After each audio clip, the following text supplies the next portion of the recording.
QSP7 shoulder positioning system comes with a disposable kit. Everything in the kit is laid out on this table. There are covers for the lateral pads. There's a pad for the elbow, which fits into the armrest.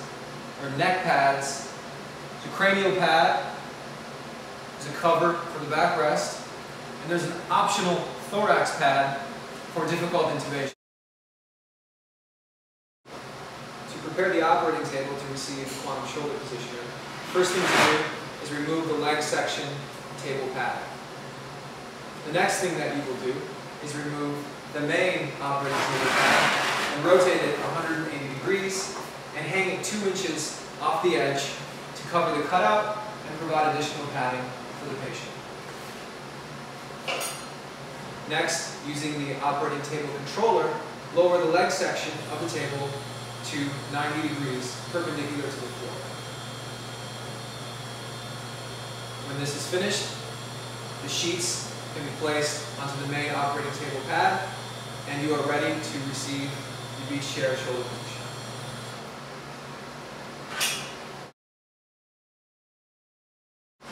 Once the operating table has been prepared to receive the quantum shoulder positioner, you can roll the positioner up to the operating table on its no-lift cart and align the receiving fork with the side rail mounting post, as you see here. Once you've engaged the side rail with the 2 mounting plates, you remove the mounting pin from its resting location and insert it into the hole closest to the side rail. Once the pin has been installed on both sides, to remove the shoulder positioner from its cart, one need only press the leg up button on the operating table controller and roll the cart away from the shoulder position. You're now ready to receive the patient.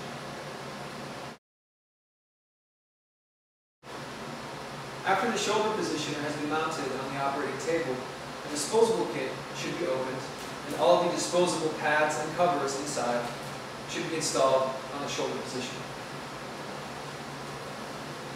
The optional thorax pad is available to assist with difficult intubations by elevating the thoracic region of the spine.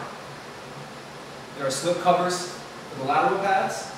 There's a pad for the halo bar.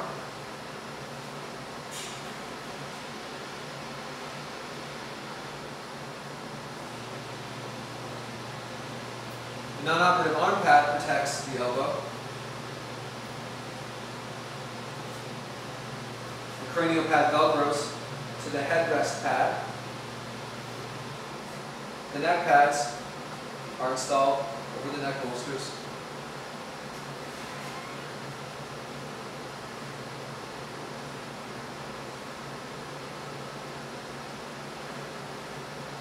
The backrest pad drapes over the backrest bolster and ties around the lateral bars.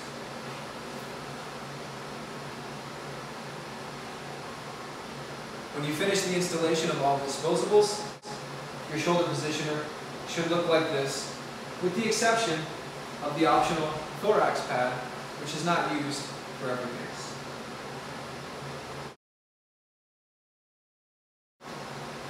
After the bed has been made and the positioner has all of its disposable elements installed, you need to rotate the operating table 180 degrees. This is done by pressing the floor lock button, followed by the unlock button on the operating table controller.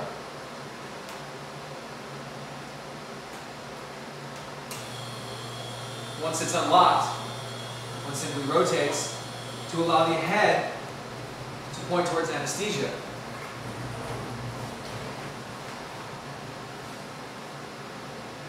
Once the desired angle is achieved, the floor lock button is again pressed, and the lock button is pressed to lock the table.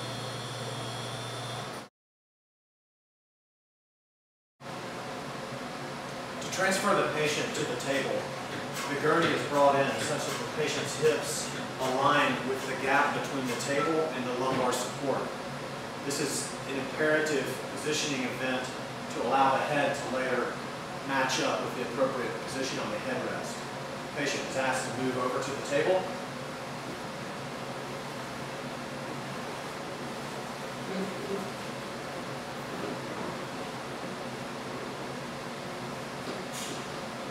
well arm positioner has been pre-positioned, and it's helpful to secure the patient's well arm with this well arm positioner.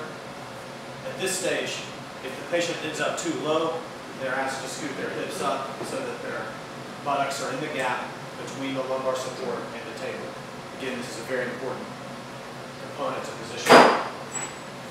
The head positioner is allowed to float to meet the patient's neck position as they do this. The gurney is removed, protecting the operative arm.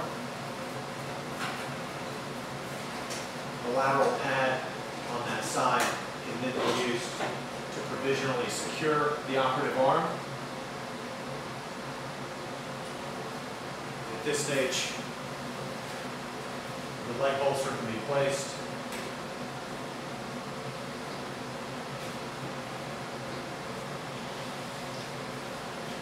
The Velcro straps can either be used to hold the patient's legs on or to secure the leg bolster to the table as necessary. The patient's now ready for intubation.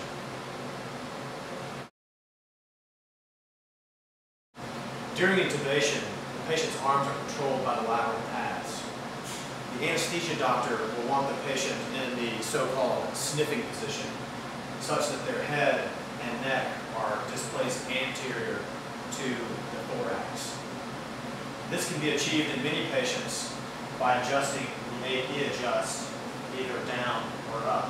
Once anesthesia learns how to do this, they can acquire the sniffing position in the initial positioning of the neck.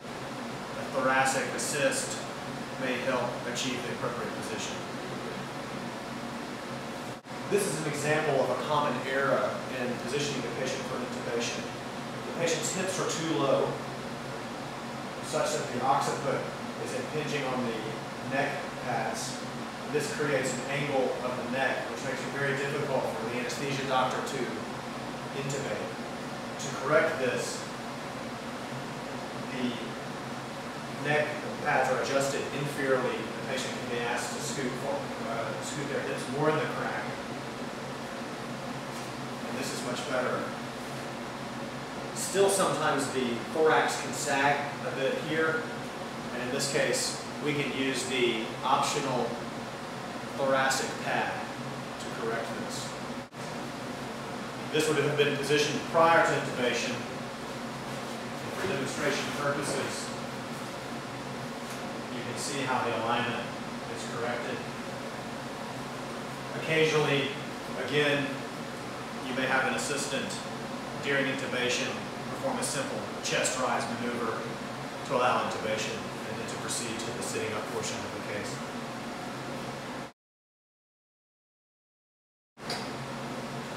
Another thing that the anesthesia doctors often like to do is to rotate the head into this position.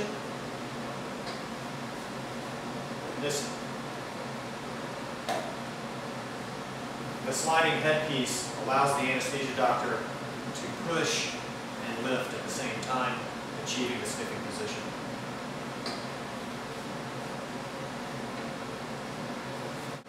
When the patient is in the intubation position, we check the alignment of the thorax relative to the head.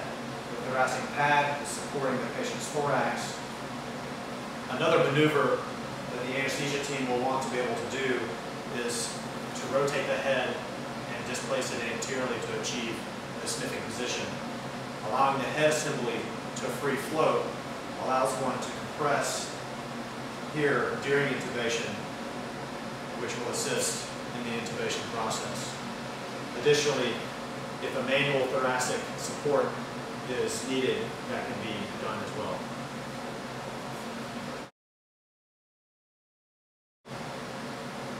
Once the patient has been intubated, we can now proceed to placing them in the sitting position.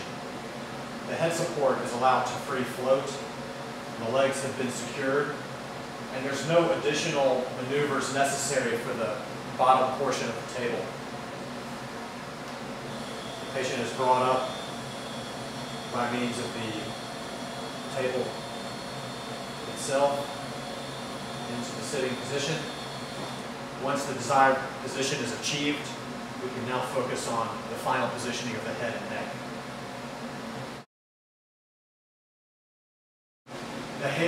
support system will adjust to the head-neck position of the patient.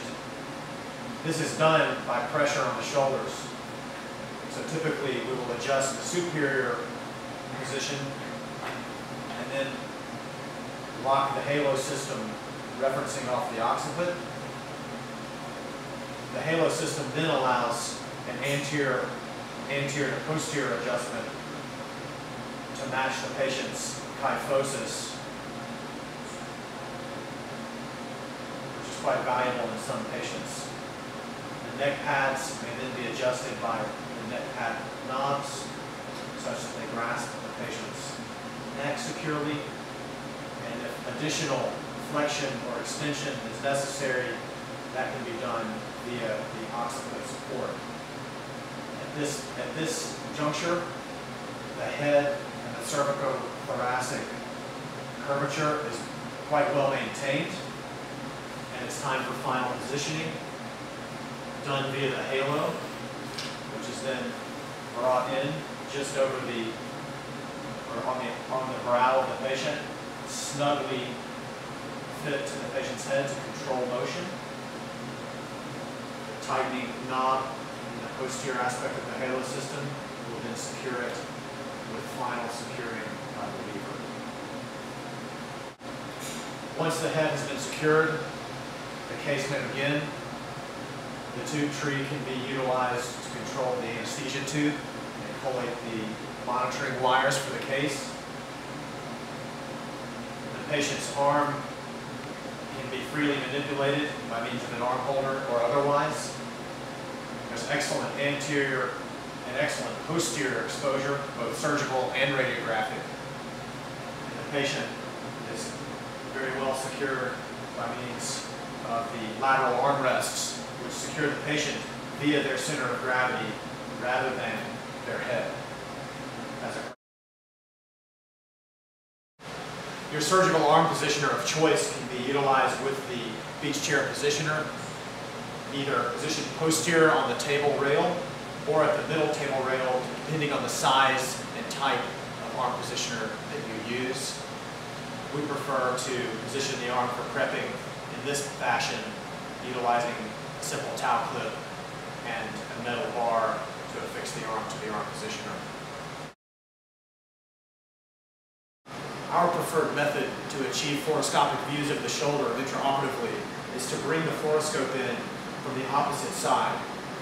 This allows unfettered access to the shoulder by the surgeon and the surgical staff.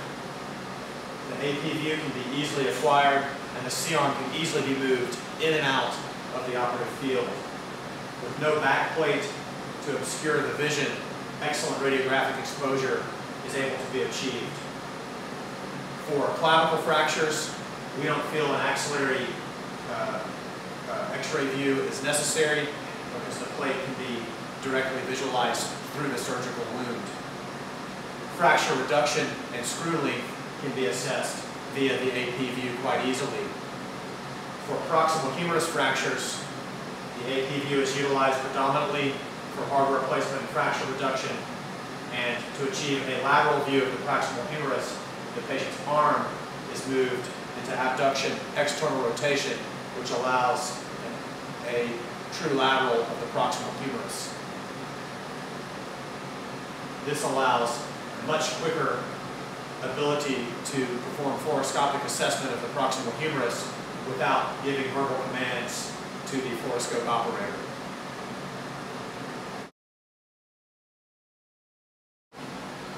At the conclusion of the case, the patient is still intubated in the sitting position. The halo system is set to the free position, and the leg of the table is brought down, allowing the system to naturally adjust as the patient is brought back into supine position. The halo piece can then be unlocked, and the patient can be removed from the table.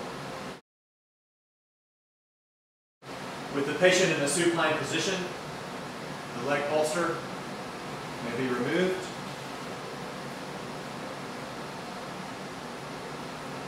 With assistance from the OR team, the patient can be transferred to the gurney.